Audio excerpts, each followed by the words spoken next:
చెప్పండి మరి ప్రభుత్వం మూసీ బ్యూటిఫికేషన్ అని ఒక నిర్ణయం తీసుకుంది. దాంట్లో మీ ఇల్లు బఫర్ జోన్‌లో ఉన్నాయని ప్రభుత్వం చెప్తుంది. మరి దానికి మీరేం చెప్తారు? అది బఫర్ జోన్‌లో లేదండి మెయిన్. వీళ్ళు ఫస్ట్ 9 మీటర్స్ అన్నారు. ఇప్పుడు 30 మీటర్స్ అన్నారు ఒకసారి. ఒకసారి 50 మీటర్స్ అంటున్నారు. ఇప్పుడు 100 అంటున్నారు. ఏది క్లారిటీ లేదు. ఇప్పుడు ఏది క్లారిటీ అసలు ముందు?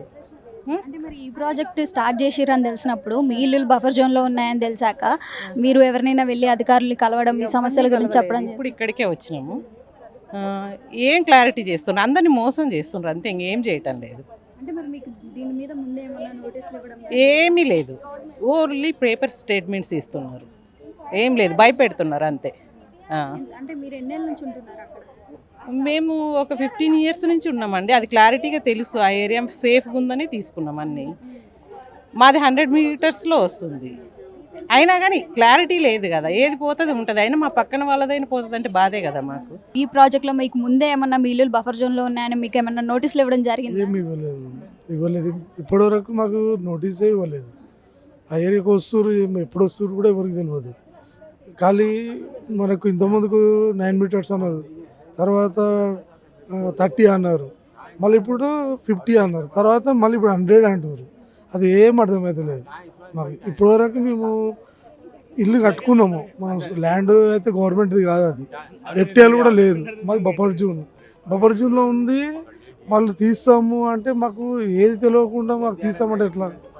మాకు కనీసం మాకు అడగాలి, వీడికి పోతుంది మార్కింగ్ చేయాలి. ఆ మార్కింగ్ చేస్తే మాకు కూడా అర్థమవుతుంది ఎన్ని ఇళ్ళు పోతున్నాయి, ఎక్కడ పోతున్నాయి. నీకు మార్కింగ్ చేయలేదు, ఏం చేయలేదు. మాకు ఎట్లా తెలుస్తుంది? మీరు పేపర్లు ఇచ్చుకుంటూ పోతే అందరు పరిశాన్. రూపాయి పెట్టి మేము ల్యాండ్ కొనుక్కొని ఇల్లు కట్టుకొని పరిశాన్ ఉన్నాం. ఇప్పుడు మాకు ఏముందో, మీరు గవర్నమెంట్ ల్యాండ్ ఏడుకుందో అక్కడ చేసుకోండి. మీకు ఎవరు ఏం అబ్జెక్షన్ ఉండదు. గవర్నమెంట్ ల్యాండ్ ఎక్కడ ఉంటుందో అక్కడ మీరు ఎవరైనా కబ్జా చేసిరనుకో అది తీసేయండి. కబ్జా చేయండి. మీరు మేము ఉన్న ల్యాండ్ను మీరు తీస్తామంటే ఎట్లయితుంది? కాదు కదా. మీకు ఏమున్నదో, మీరు గవర్నమెంట్ ల్యాండ్ ఉంది, దాన్ని 100% చేయండి. నది చేయండి, పార్టిషన్ చేసి, దాని తర్వాత రోడ్ చేయండి, లేకపోతే పైన ఫ్లైఓవర్ వేసి రోడ్లు పెట్టండి, కింద పార్కింగ్ చేయండి. పైన ఫ్లవర్స్ ఇప్పుడు ఎయిర్పోర్ట్కి ఎట్లయినా వేసినాం కదా, అట్లా వేయండి. పిల్లర్స్ వేసి రోడ్డు మంచిగా పైన ఉంటుంది, కింద పార్క్ చేయొచ్చు.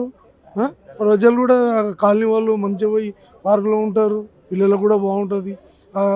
గలీజ్ వాటర్ అనేది వెళ్ళిపోతుంది, నీట్గా ఉంటుంది.